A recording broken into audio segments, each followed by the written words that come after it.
Hey everyone, it's CurlyHairedHero, and welcome back to Yu-Gi-Oh! 7 Trials to Glory. We are supposed to be in the KC Cup right now. I believe it would be round 4. But apparently Mako's not feeling too good, and whenever he's doing that, you can just go ahead and talk to him, and then he's all like, "Hey, it's you again. What? You also use the Yumi deck. Is that so? Then we'll compete on the Yumi field. This is a great opportunity to test out my Yumi deck." So apparently we're going to do a special bout here, where, first off, in order to trigger it, you have to have that message where Mako, or it's talking about Mako being sad or whatever, he doesn't look too good. Then you have to build a deck entirely of water attribute monsters, and just talk to him and you'll be able to face him. And it's special in that we start off with Yumi automatically. It seems like the music is also different. So first turn, we're going to go ahead and activate the Forceful Sentry this time. We're going to be able to look at their hand and basically get rid of whatever card we don't like. I really don't want him to summon this, but I also don't want him to throw this out in defense mode. But that might not be the worst thing in the world. So let's get rid of the Fortress Whale's Oath here. Let's throw out the Book of Moon for defensive purposes, and let's throw out Yumi Ship. Yumi Ship flip, or is it when it's destroyed? It's when it's destroyed, okay. And then, since we can't attack first turn, hopefully it attacks into it and gets it destroyed. And since Mother Grizzly's effect only activates when it's destroyed by battle, we don't have to worry about it activating. He's actually not going to attack because he's cheating, and he can actually see our face down card. Alright, well that's nice of him. So he did throw out the Legendary Ocean. I'm forgetting that I think in this game the rules haven't been changed yet where the rules are always the same. Field spells activate only for your side of the field, but in this game the rules haven't changed where you can activate multiple field spells.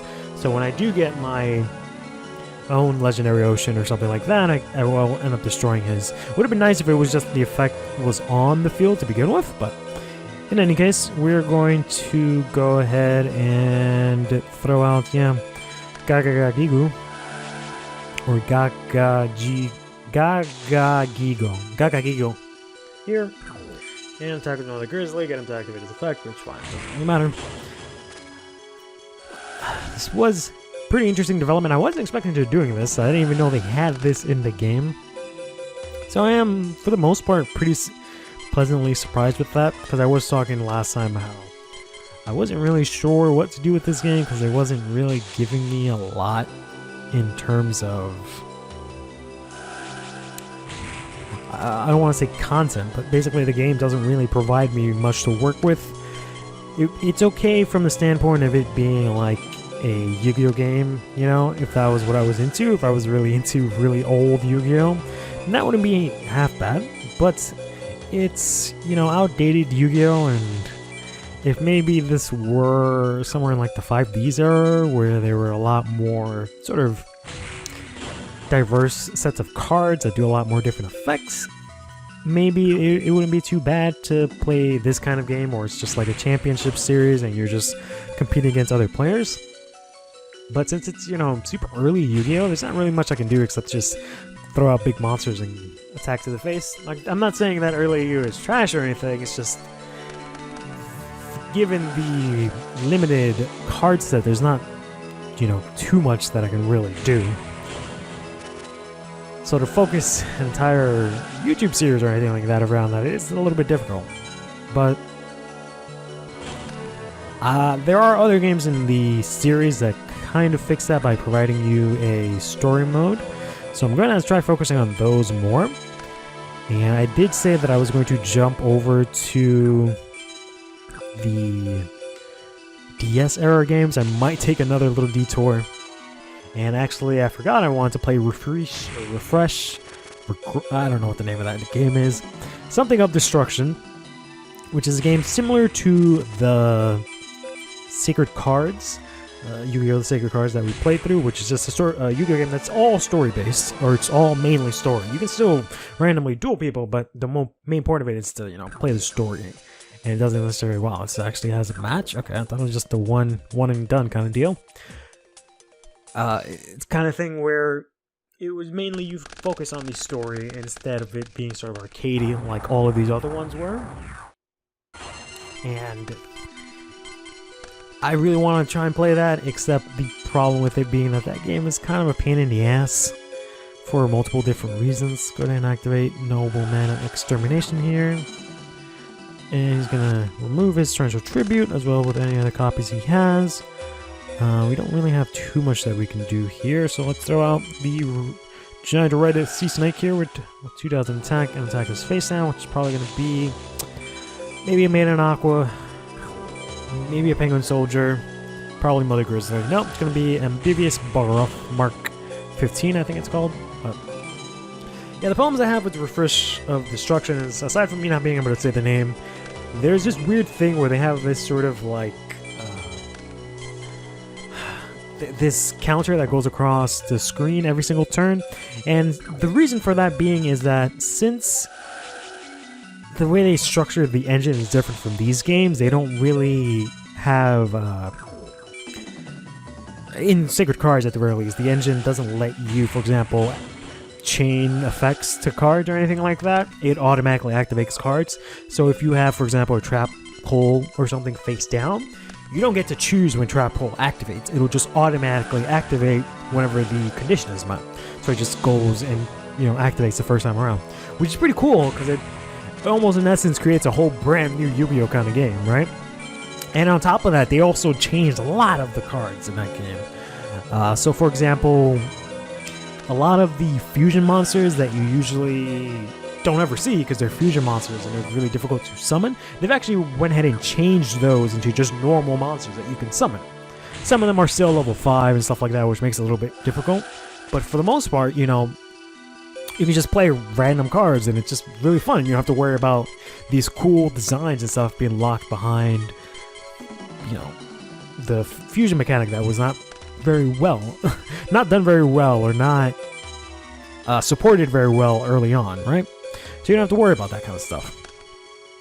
And on top of that, they also have sort of different effects for monsters and spells and traps. So that also makes it a brand new experience. And then finally, they also even have anime exclusive cards, or cards that at the very least weren't released at the time in the TCG. So all in all, it was a pretty fun experience. But because of that, mainly because of the fact that you can't chain cards, they have this sort of weird mechanism where they read what's on the field. That was their way of trying to update the engine to allow you to activate cards, I think it is. Or no, I think I'm wrong. I think it's not that it lets you activate cards like you would in a normal Yu-Gi-Oh game, but what it does is that it lets you instead check for certain monster effects that need to activate once per turn. I'm not really sure how it works. So basically, there's this really annoying yellow counter that goes across the screen, and it like reads every single card on the field. And it's really dumb and annoying. And when I first got the game, I thought I had like a bad version of it or something like that.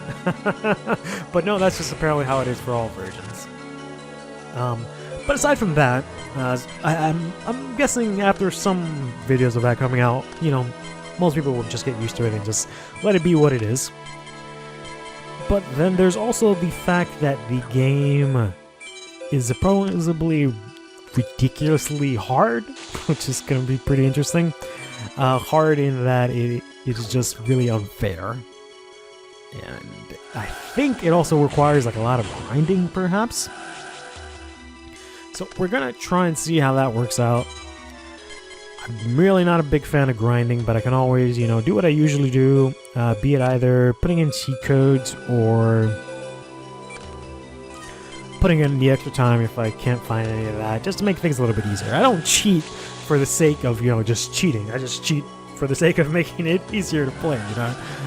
That's kind of what I've been doing with all these games. I hope people still understand that. But yeah, I'm gonna play that. I did want to play it some time ago. I did take a small break from the channel back in December-ish or November, I think it was, like November, October, because I was moving from Florida to New York. And most of that time I spent it thinking about, oh man, I really want to do a Pokemon Sword playthrough because I've been playing Pokemon Sword because it came out in November. But then also I was like, oh man, I really want to play Yu-Gi-Oh! Whatever of Destruction. So hopefully we can get to that, and it will, if anything, invigorate my love for Yu-Gi-Oh! Once more. Let's go ahead and activate this, draw a card. We can use this monster here by removing Yomi and also Starboy. Here's our Fafnir, whose effect is kind of cool because it lets your opponent, or not, I shouldn't say lets, it forces your opponent to skip their draw phase if you manage to do battle damage. And thanks to him throwing out the legendary Ocean, I can actually summon Gigo here in attack mode. So we're gonna go ahead and attack and probably run into a Penguin Soldier here. Nope, it's actually just going to be a giant red snake. Now let's go ahead and use Fafnir here, just for the sake of using Fafnir. And if by some miracle he has Kuribo, next turn he wouldn't be able to draw a card. But no, it doesn't. We're gonna beat Mako Tsunami. I thought this was just a one-off. Like it was just a one duel. I didn't know it was a match. But I lost. I guess I still have much to learn about the Majestic Waves. You really taught me a lesson. Thanks for the duel. Take this. Bye. So we're going to get a water collection, which is basically just going to be a pack of water cards, and it's 70 of them. So it gives you quite a lot of packs. So that's pretty cool. We can actually build a water deck, I think, at this point we really want to. We're going to get Suijin, which is really nice. Other than that, nothing really stands out to me. We have a billion copies of Red Giant, or Giant Red Sea Snake, and 7 colored fish, so don't really care too much about that. So essentially, rather than continuing on and taking on the KC Cup, I forced you guys, I got another copy of Terra King Salmon, which is nice. I forced you guys to go on this little filler episode with me, and we literally did nothing because it really didn't gain us much. Alright, next time we'll actually take on the KC Cup round 4. Take care of yourself.